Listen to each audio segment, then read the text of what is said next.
I met Jiazhi when I was about 10 years old. He was your average kid who liked comics and playing video games.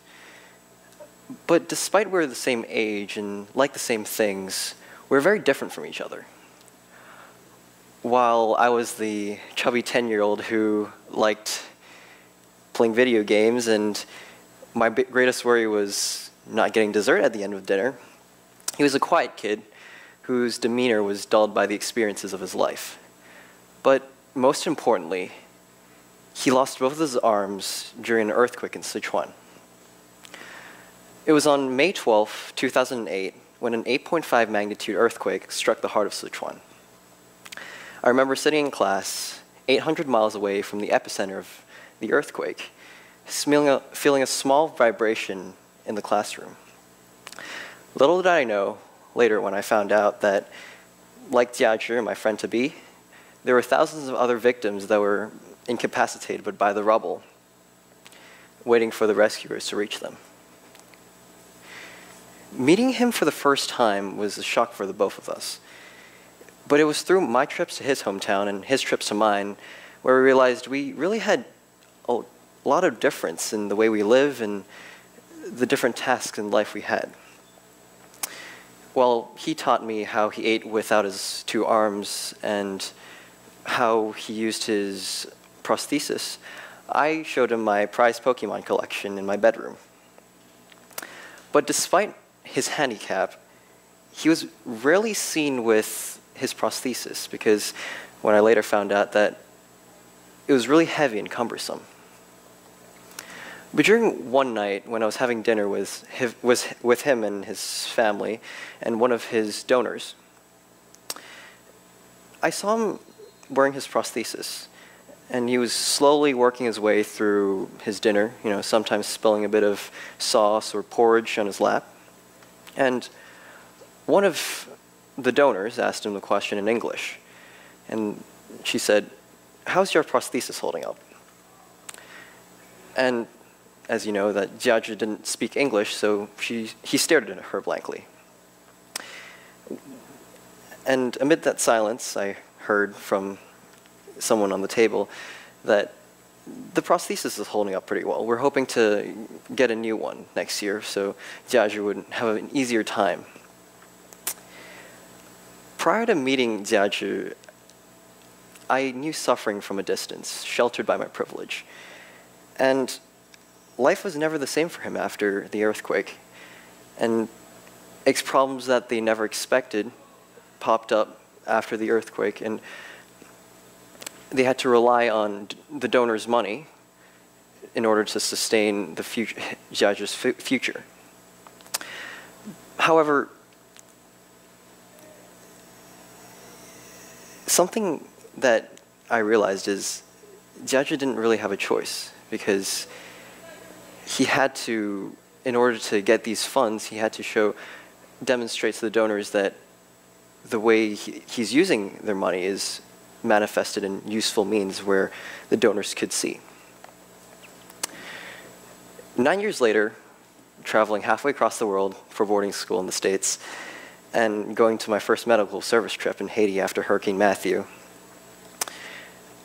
I was transformed and transported in a different world and different place.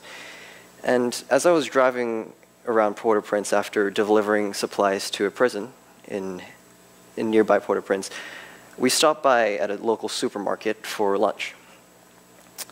And in the supermarket, there was a pretty tall wall surrounding the supermarket. And inside that supermarket, there was rows of cars, such as Land Rovers, BMWs, and Fords, that each reflected the harsh glare of the sunlight. And stepping inside, I was transported into a different realm. And there were rows and rows of consumer goods that towered over me. You could find Haagen-Dazs ice cream, Hot Pockets, Arnold Palmer. I would even argue that the supermarket there had products that were even more diverse than some stores in the States. But beyond that wall, there were children drinking unfiltered water off of a well. And that sight infuriated me and was the impetus for me to go and try my best to provide the most I can while I was in Haiti. And here you could see the supermarket that was there, and then the children that were outside drinking unfiltered water from the well. But nevertheless, with my passion, the reality was still there. We lacked basic medications for blood pressure and diabetes, and diseases that were often curable in the first world countries were now incurable because of a lack of resources. Later that day, when I visited an orphanage to provide medical checkups to the orphans there, I met a group of teenagers who were just like me, eager to help and make a difference in this world. And before the teenagers left, they gave these keepsake bracelets to the kids there. And later that day, when I came back to provide more medical checkups, I saw that the orphans weren't wearing those keepsake bracelets the teens gave them when they left. To me, a young romantic whose dreams were always to help the underprivileged, it seemed as if it was all a facade for the teens to come help and play with the orphans. My dreams of helping others became disillusioned as I realized that most of what we did was kind of useless, having no lasting impact on the children. I asked myself, was I contributing to part of the culture that was coming in and exploiting the underprivileged? But looking back, I realized that, like Jiazhi, they had no other choice in order to sustain themselves and provide themselves with food, water, and shelter. And it was only interacting and living with the local Haitians when I realized the true needs of Haiti. The Haitians need jobs, the orphans need an education, and the elderly need adequate health care. Instead of blindly helping, I realized that we first need to understand the true needs of Haitians before we can provide adequate support for the recovery and growth.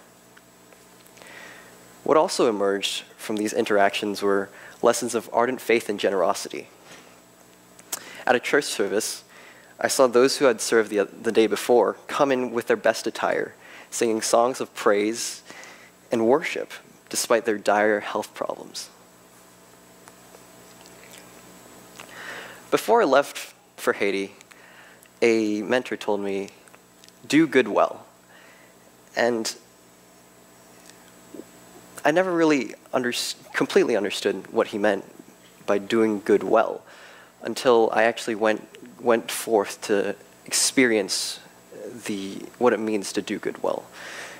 Because while we can always provide blind help towards those who are less privileged than us, sometimes all these people need is someone to talk to them and understand their struggles and truly share their experiences with them. Thank you.